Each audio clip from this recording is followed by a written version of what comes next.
bersyukur kepadamu Tuhan. Hari ini kami boleh bersama-sama dikumpulkan. Kami di tengah-tengah segala kondisi kami, mungkin di antara kami sedang bergumul dengan sakit, ataupun kami datang dengan pergumulan, tetapi biarlah Allah sendiri menguatkan kami, meneguhkan kami, menenangkan hati dan pikiran kami, sehingga setiap firman yang akan kami baca dan renungkan pada saat ini, dan biarlah Allah Roh Kudus menolong kami untuk memahami dan melakukan firman Tuhan di dalam hidup kami. Berbicaralah kepada setiap kami ya Tuhan, dan mampukan kami untuk memahami firman-Mu. Di dalam nama Tuhan Yesus kami berdoa dan bersyukur. Amin. Silakan duduk Bapak yang kasih dalam Tuhan. Shalom. Senang sekali hari ini kita bisa bersama-sama datang ke rumah Tuhan. Hari ini kita akan membahas sebuah tema, yaitu kesucian dan keberanian membuka jalan bagi mujizat. Nah, kita terambil dari Yosua pasal yang ketiga. Bapak Ibu, kalau kita mengingat bahwa mulai dari awal tahun ini, maka di dalam kebaktian doa itu membahas tentang kitab Yosua. Dan minggu lalu Losa Mario sudah menyampaikan tentang bagaimana orang Israel, yaitu Yosua, mengutus dua utusannya ke Yeriko seperti itu ya. Dan kemudian utusan itu mendengar sebuah kabar yang cukup luar biasa. Padahal itu sebuah peristiwa yang sudah 40 tahun yang lalu yang sudah terjadi. Bagaimana Allah itu melalui Musa membelah laut sehingga bangsa Israel itu bisa berjalan di tanah yang kering di tengah-tengah laut itu. Tetapi ternyata berita itu menjadi sebuah berita yang masih hangat dan membuat orang-orang Yeriko itu menutup pintu ketika orang Israel sudah mendekat. Bapak Ibu, sehingga kita bisa melihat di dalam pasal yang kedua ayat yang ke-24, dikatakan di sana Tuhan telah menyerahkan. Jadi dua pengintai ini berkata kepada Yosua, kita percaya bahwa Tuhan telah menyerahkan seluruh negeri ini ke tangan kita. Bahkan dikatakan di sana seluruh penduduk negeri itu gemetar menghadapi kita. Bapak Ibu, di dalam bagian ini setidaknya ada dua poin penting yang disampaikan oleh dua pengintai itu. Yang pertama adalah keyakinan bahwa Tuhan telah, belum mendapatkan. Mereka bahkan belum masuk ke kota Yeriko, tetapi dua pengintai ini berkata bahwa Tuhan telah menyerahkan seluruh negeri ini ke tangan kita. Dan kata lain mereka yakin bahwa kemenangan itu mereka pasti dapatkan karena Tuhan telah menyerahkan itu. Tetapi kemudian yang kedua adalah seluruh penduduk negeri itu gemetar menghadapi kita. Bapak Ibu, itu kondisi yang dialami oleh penduduk di kota Yeriko. Mereka hadir, mereka berkata kepada Yosua, dan kita masuk di dalam Yosua pasal yang ketiga. Ketika kita melihat Yosua pasal yang ketiga, maka kita baca secara bergantian. Saya akan baca ayat yang ganjil, silakan Bapak Ibu membaca ayat yang genap sampai nanti ayat yang ke-17. Kalau sudah ketemu, kita akan membaca bagian ini. Saya akan baca ayat yang ganjil. Pagi-pagi benar, Yosua dan semua orang Israel berangkat dari Sitim, mereka sampai ke sungai Yordan dan bermalam di sana sebelum menyeberang.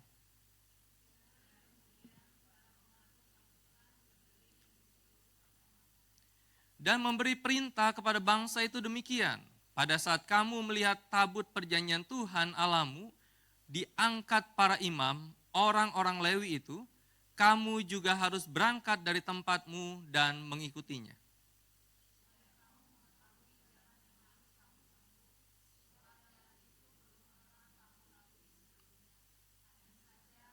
Ada jarak kira-kira 2000 hasta antara kamu dan tabut itu, dan jangan kamu mendekatinya.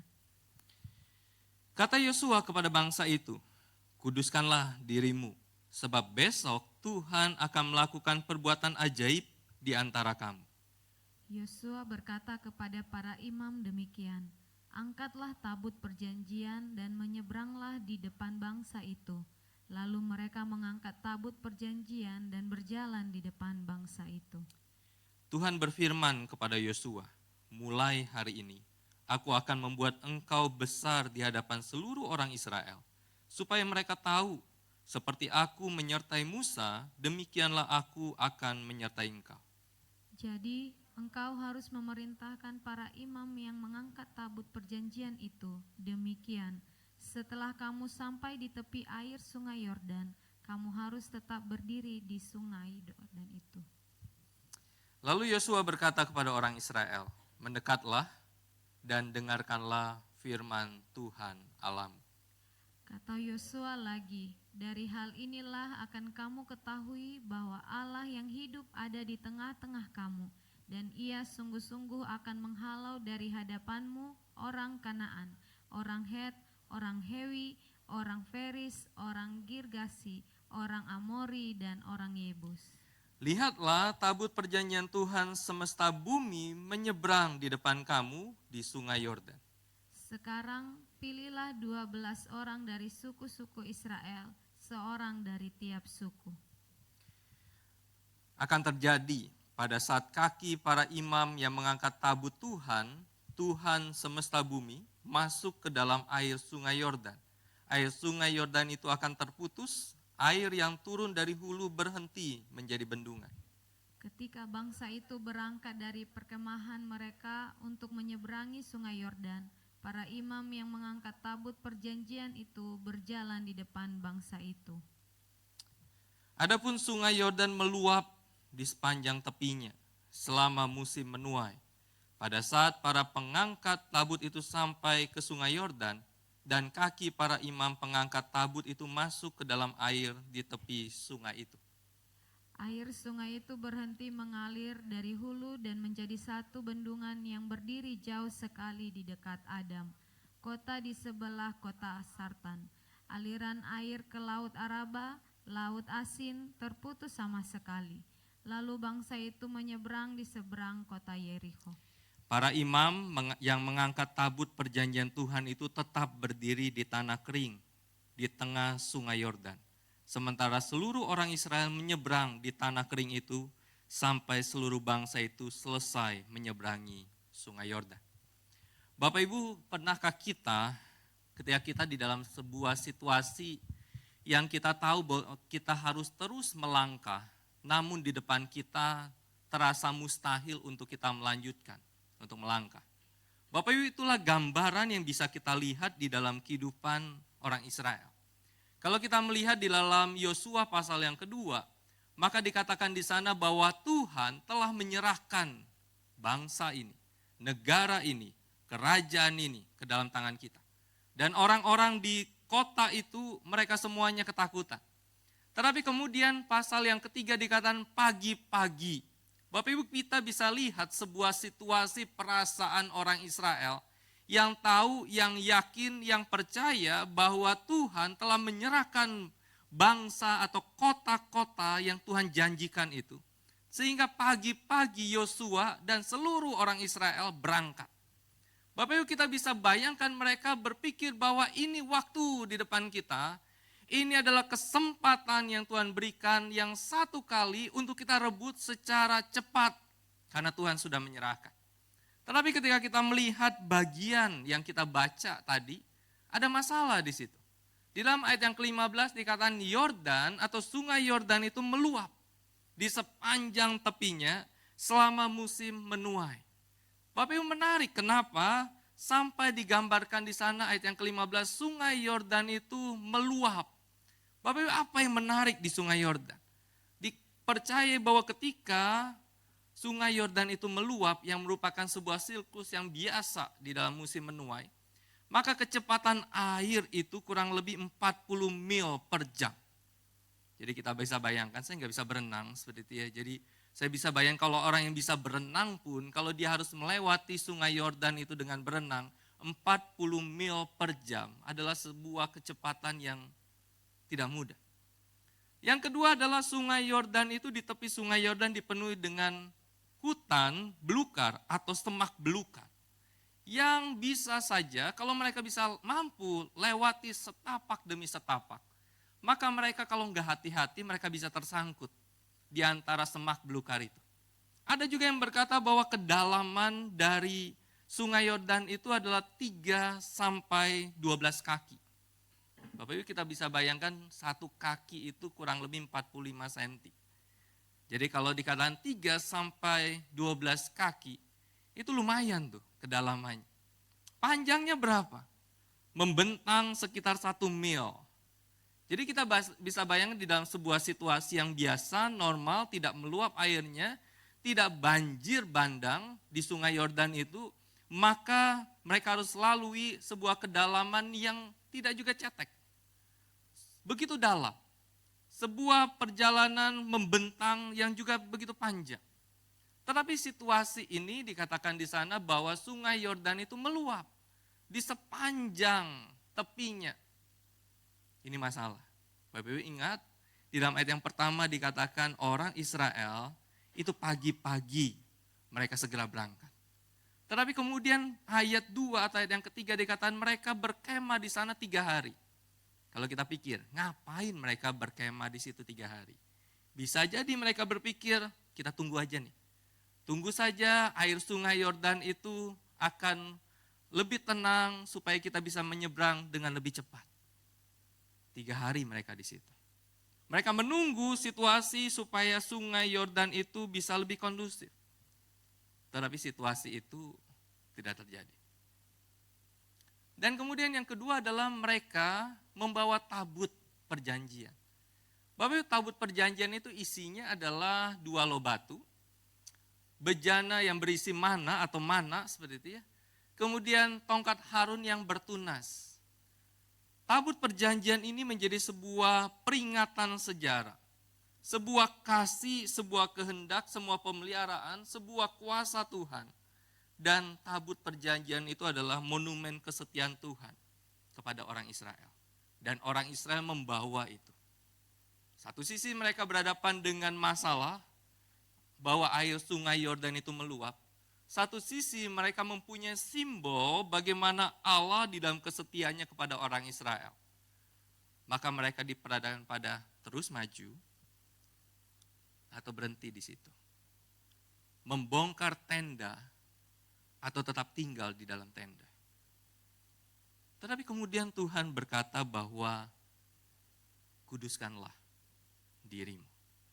Bapak ketika kita melihat kata kuduskanlah dirimu, berarti mempersiapkan, mendedikasikan, disucikan, menjadi kudus, terpisah atau dikhususkan.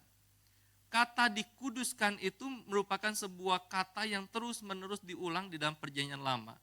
Ketika Allah berbicara kepada orang Israel. Kenapa Allah begitu menekankan tentang dikuduskan atau kudus itu? Karena kita bisa tahu bahwa Allah kita adalah Allah yang kudus. Sehingga dia menuntut atau dia berharap bahwa umatnya mendedikasikan, mempersiapkan, menyucikan, menjadi kudus, terpisahkan, dan dikuduskan. Sehingga Allah melalui Yosua memberitahu umatnya bahwa jika mereka ingin melewati hal yang tidak mungkin dilewati itu. Atau mereka bisa untuk terus mengikuti kehendak Tuhan. Mereka harus dikuduskan atau dikhususkan baginya. Mereka harus dikuduskan. Bapak ketika kita melihat bagian ini, kita mungkin bertanya gini, korelasinya di mana? Sungai Yordan sedang meluap, ada tabut perjanjian, tetapi Tuhan berkata, dikuduskan. Kamu harus menguduskan dirimu, supaya kamu bisa melewati sungai Yordan itu. Bapak Ibu ketika kita melihat apa yang ingin dikatakan oleh Tuhan kepada orang Israel, maka dikuduskan atau kuduskanlah dirimu. Bicara tentang sebuah pertobatan pribadi atas setiap dosa yang orang Israel lakukan. Orang Israel adalah bangsa yang seringkali melakukan dosa. Bangsa yang seringkali disebut sebagai tegar tengkuk. Bangsa yang seringkali ketika Musa memimpin orang Israel, maka mereka seringkali menyalahkan Tuhan dan menyalahkan Musa. Mereka seringkali meragukan Tuhan dan meragukan kepemimpinan Musa. Tetapi bangsa yang sama, Tuhan berkata, kuduskanlah dirimu. Bapak Ibu ketika kita melihat bagian ini, maka Tuhan berkata bahwa pertobatan yang sejati atas setiap dosa yang diketahui, kamu harus selesaikan. Kemudian yang kedua adalah membangun kepekaan rohani, agar dapat melihat Allah itu sedang bekerja. Sehingga kekudusan adalah hal yang esensial bagi orang percaya. Sebab tanpa kekudusan, manusia tidak dapat bersekutu dengan Allah. Kenapa? Karena Allah itu kudus, dan sesuatu yang kudus, Allah yang kudus itu, harus didekati dengan Allah yang memberikan pengudusan itu. Bapak, hidup kudus berarti dipisahkan dari dosa dan hal-hal yang duniawi untuk hidup berbeda bagi Allah. Ada seorang yang bernama Joel Buber. Dia berkata gini, jangan harap dapat bertumbuh di dalam kekudusan jika waktumu sendiri dengan Tuhan saja hanya sebentar dan firman-Nya tidak dianggap dengan serius. Dengan kata lain, John berkata gini, kalau kita ingin memiliki hidup yang berkenan pada Tuhan, banyakkanlah waktumu, prioritaskanlah waktumu dengan Tuhan. Kalau kamu ingin hidupmu berkenan kepada Tuhan, maka banyakkanlah waktumu untuk terhadap firman, sehingga firman itu memperlengkapi dirimu. Sehingga Bapak Ibu, ketika kita melihat bagian ini, ketika Tuhan berkata, kuduskanlah dirimu, sebuah persiapan rohani mendahului sebuah mujizat. Ada satu kalimat di bawah yang saya munculkan, saya katakan gini, mujizat bukan dimulai saat air itu terbelah, tetapi saat hati dipisahkan bagi Allah. Banyak orang zaman sekarang seringkali lebih memaknai tentang mujizat itu dengan sebuah peristiwa yang dia alami, baru dikatakan itu mujizat. Tetapi seringkali orang sangat jarang memaknai bahwa saat hati itu dipisahkan bagi Tuhan, saat hidup dikhususkan bagi Tuhan, itu pun adalah sebuah mujizat yang Tuhan lakukan. Banyak orang menantikan mujizat, tetapi banyak orang lupa bahwa dia harus menguduskan hidupnya, menyerahkan hidupnya, memproses hidupnya bagi Tuhan. Bapak Ibu, saya pikir di dalam hidup kita sebagai anak Tuhan, ketika kita ingin melihat sesuatu yang tampak mustahil untuk kita selesaikan, maka persiapan rohani itu perlu terlebih dahulu kita lakukan dan kerjakan. Kemudian ayat yang ke-7 sampai ayat yang ke-13 dikatakan, step out and stand still. Berjalan dan kemudian diam. Bapak, ketika kita melihat bagian ini, para imam yang membawa tabut perjanjian diperintahkan Tuhan untuk melangkah ke dalam air banjir, air yang meluap itu, dan berdiri diam di sana. Saya bisa bayangkan dan saya mengajak kita membayangkan seperti ini. Bagaimana ketika para imam itu membawa tabut perjanjian, dan kemudian di depan mereka air sungai Yordan itu sedang meluap. Dan kemudian Yosua berkata gini, jangan berhenti, terus maju, terus melangkah, terus berjalan. Mungkin mereka dalam hati mereka bertanya gini, berjalan kemana nih Yosua? Berjalan ke sungai Yordan itu. Sungai Yordan itu akan jadi apa? Kita secara logika, ketika kita masuk ke situ, kita akan terbawa arus. Kita akan goyah di situ. Mungkin ketika kita masuk, maka tabut perjanjian itu akan jatuh karena kami goyah. Tetapi Yosua katakan gitu, terus berjalan. Ketika engkau berjalan, sudah sampai di sana, engkau berhenti dan lihat apa yang Tuhan lakukan. Bapak Ibu, step out and stand still. Terus berjalan dan tetap berdiam di situ. Berfokus pada Tuhan, mengabdikan diri pada Tuhan, mengambil sebuah langkah iman di situ. Jika kita tidak menggerakkan kaki kita untuk menghadapi tantangan, kita tidak akan pernah maju di dalam sebuah pekerjaan. Allah, kita harus mengabdikan diri kita, waktu kita, energi kita, hidup kita, untuk apa yang sedang Allah lakukan di dalam hidup kita. Sehingga dalam ayat yang ke-8 dikatakan, engkau harus tetap berdiri di sungai Yordan. Sungai itu belum kering. Sungai itu belum terbelah. Tetapi Yosua katakan, engkau harus tetap berdiri di dalam sungai Yordan itu. Bapak Ibu, mereka melangkah dan berdiri diam, menantikan jawaban dari Allah yang bekerja. Sebab mereka tahu bukan usaha mereka yang mengubah segalanya, melainkan Allah saja. Bapak Ibu, kita bisa tahu bahwa orang Israel punya sejarah itu. 40 tahun sebelumnya. Sejarah itu diingat oleh orang-orang Yeriko bahwa Allah membelah laut Teberau itu. Sejarah itu pun pasti diingat oleh orang Israel. Baik mereka yang mengalami peristiwa itu, ataupun mereka yang diceritakan oleh orang tua mereka tentang peristiwa itu. Bagaimana sesuatu yang mustahil, bahwa di belakang mereka para pasukan Mesir, di depan mereka laut Teberau yang tidak ada ujung itu. Tetapi Allah membelah laut itu. Sekarang, di belakang orang Israel di bawah pimpinan Yosua tidak ada bangsa yang mengejar mereka. Yang ada adalah tanah perjanjian yang Tuhan janjikan.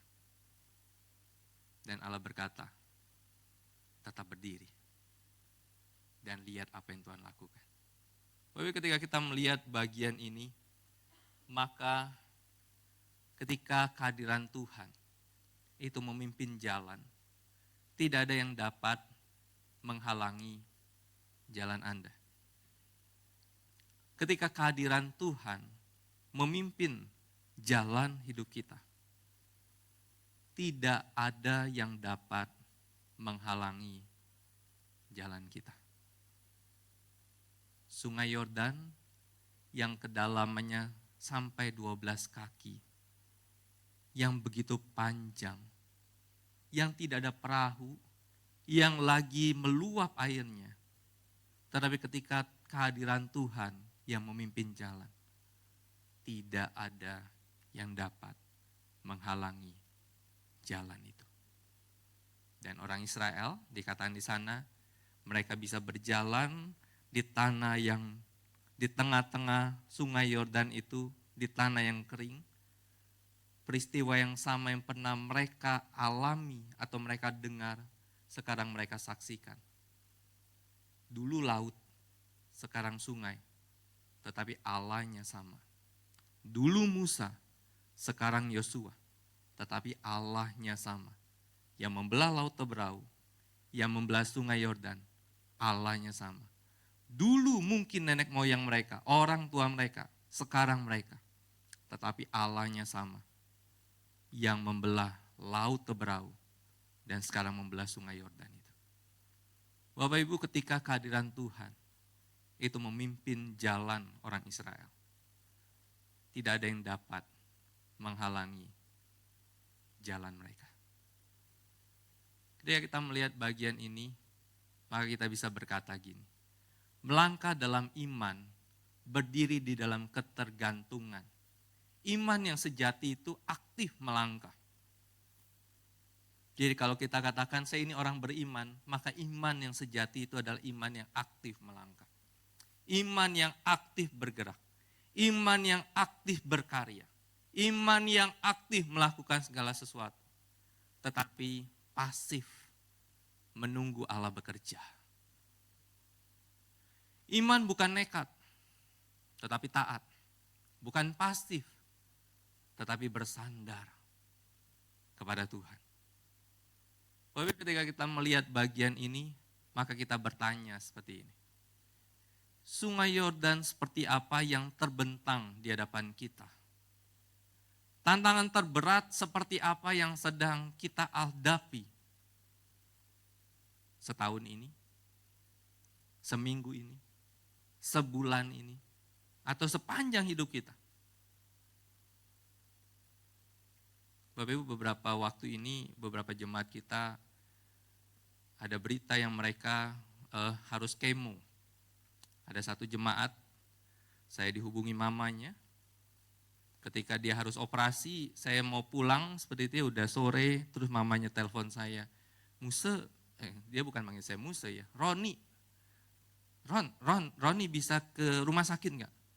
Minta tolong doakan, karena anak saya minta panggil orang-orang gereja atau pendeta untuk mendoakan, karena dia akan operasi. Sehingga saya ke rumah sakit. Saya pikir usus buntu, karena usus kan ya. Saya ke sana, saya tanya, usus buntu ya? Bukan. Tapi ketika diperiksa harus dioperasi hari itu juga. Kemudian kami berdoa. Selesai itu selesai operasi kami besuk ke rumah sakit. Dan akhirnya mamanya kasih tahu, puji Tuhan sudah pulang. Tapi tinggal tunggu hasil dari pemeriksaan ususnya. Dan ternyata harus mungkin kemo seperti dia. Selasa kemarin dia konsul ke dokter dan saya belum dapat kabar lagi. Kemungkinan kemo. Bapak Ibu, kita apapun, terkadang kita ada sungai-sungai Yordan, ada masalah-masalah yang kita alami. Yang mungkin kita sudah duga itu masalah muncul. Atau mungkin kita nggak duga masalah itu muncul. Tetapi seketika itu muncul. Pertanyaannya adalah, ketika sungai Yordan itu, masalah itu terbentang di hadapan kita. Tantangan terberat kita alami. Maka apa yang kita lakukan? Bapak Ibu, 15 atau 16 tahun lalu, saya belum nikah waktu itu. Saya lagi makan di ruang tamu pastori saya, dan kemudian mama saya itu lagi beli minyak tanah di seberang. Tiba-tiba saya lagi makan, terus ada motor ngebut deh. Karena itu jalan turun, nabrak mama saya. Dan akhirnya mama saya patah. Bapak Ibu, kami nggak pernah duga kecelakaan itu terjadi. Kami nggak pernah duga mama saya itu patah beberapa tulang rusuknya. Banyak peristiwa-peristiwa yang kita nggak bisa duga, tetapi itu jadi masalah. Atau ada peristiwa-peristiwa masalah-masalah yang kita bisa tebak akan muncul masalah itu. Tetapi apapun itu, apa yang terbentang di hadapan kita, tantangan terberat seperti apa yang kita hadapi saat ini. Lalu apa yang kita harus lakukan? Sebagai orang percaya kita bisa berkata gini, kita harus percaya bahwa tidak ada yang terlalu sulit bagi Tuhan. Kita harus memusatkan pada Kristus dan mengikuti Dia. Kita harus membuang semua dosa dan menguduskan diri kita baginya. Kita harus siap bergerak ketika Dia melakukan pekerjaannya. Selalu mengingat bahwa jika ada sesuatu yang akan bertahan, maka itu berasal dari Tuhan. Saya ingin cerita tentang jemaat kita. 2 kali saya besuk. 1 kali dia datang ke gereja di hari Sabtu. Dia sama mamanya datang. Tetapi kemudian saya tahu sesuatu yang tidak mudah yang mereka akan lewati ke depan. Tetapi mamanya selalu bilang gini dan selalu ulangi seperti ini. Enggak apa-apa. Tuhan akan tolong. Enggak apa-apa. Tuhan akan memberi jalan.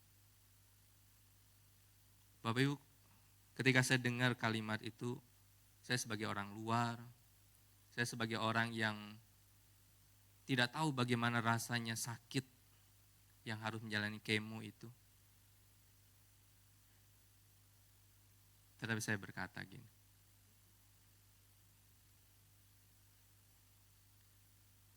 itu keyakinan iman yang bisa dikatakan oleh seseorang yang mungkin dia tidak tahu ujungnya seperti apa untuk anak. Tetapi yang dia bisa tahu adalah Tuhan tetap menyertai. Bapak Ibu, orang Israel yang mereka lihat hanya sungai Yordan yang meluap. Tetapi yang mereka tahu bahwa di atas sungai Yordan yang meluap itu ada Tuhan yang sama, yang sudah menyertai nenek moyang mereka, yang sudah membelah laut Teberau itu, yang telah menuntun mereka sampai pada titik ini, yang membuat kegentaran kepada orang-orang Yeriko, adalah Tuhan yang sama, yang memerintahkan mereka untuk menguduskan hidup mereka, dan yang memerintahkan mereka untuk para imam berdiri sehingga air sungai Yordan itu akan terbelah. Mereka hanya punya satu hal yang mereka bisa lakukan, percaya. Bapak Ibu,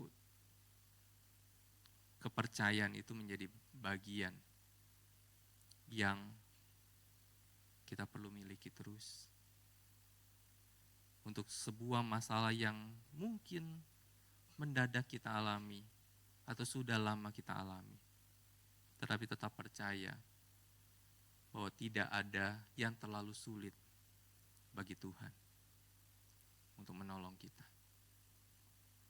Karena itu mari kita menguduskan diri dan melangkah di dalam iman.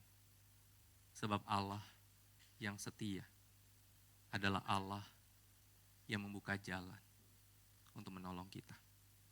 Saya tidak tahu bagaimana pergumulan kita masing-masing. Saya pun tidak mau meremehkan masalah kita dan berkata, gitu aja kok pusing. Setiap kita punya kekuatan masing-masing.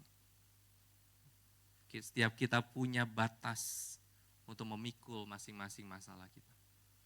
Tetapi yang saya bisa katakan gini, apapun masalah Bapak Ibu, apapun pergumulan kita,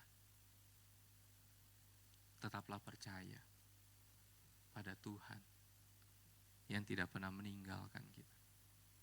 Tetaplah percaya pada Tuhan yang akan sanggup menyertai dan menolong kita di dalam hidup ini. Kita berdoa.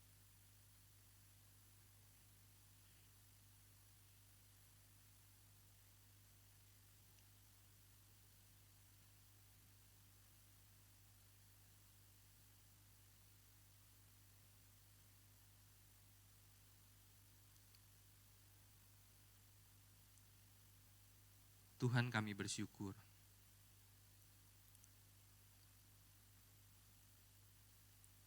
kisah yang kami baca, kejadian nyata yang kami baca di dalam Alkitab. Bagaimana orang Israel begitu bersemangat ketika mereka berpikir bahwa satu langkah lagi kita akan mendapatkan tanah perjanjian itu dengan begitu mudah. Tetapi ketika mereka melihat masalah sungai Yordan yang meluap itu, mungkin hati mereka gentar, merasa mustahil. Mereka menunggu dengan segala upaya yang mereka bisa lakukan. Tetapi Allah berkata kepada Yosua, suruhlah bangsa itu menguduskan dirinya, memisahkan dirinya untuk aku. Dan suruhlah bangsa itu melangkah. Dan biarlah aku yang bertindak secara nyata. Tuhan, setiap kami punya masalah, setiap kami punya pergumulan, setiap kami pasti ada masalah. Tetapi biarlah di tengah-tengah masalah yang kami alami, kami tetap percaya kepada Tuhan. kalau Tuhan sanggup menolong kami.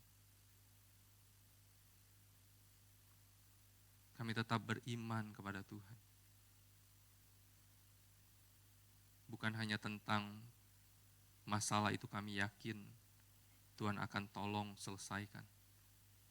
Tetapi di tengah-tengah masalah membuat kami semakin yakin akan pertolongan Tuhan bagi kami. Terima kasih Tuhan. Di dalam nama Tuhan Yesus kami berdoa dan bersyukur.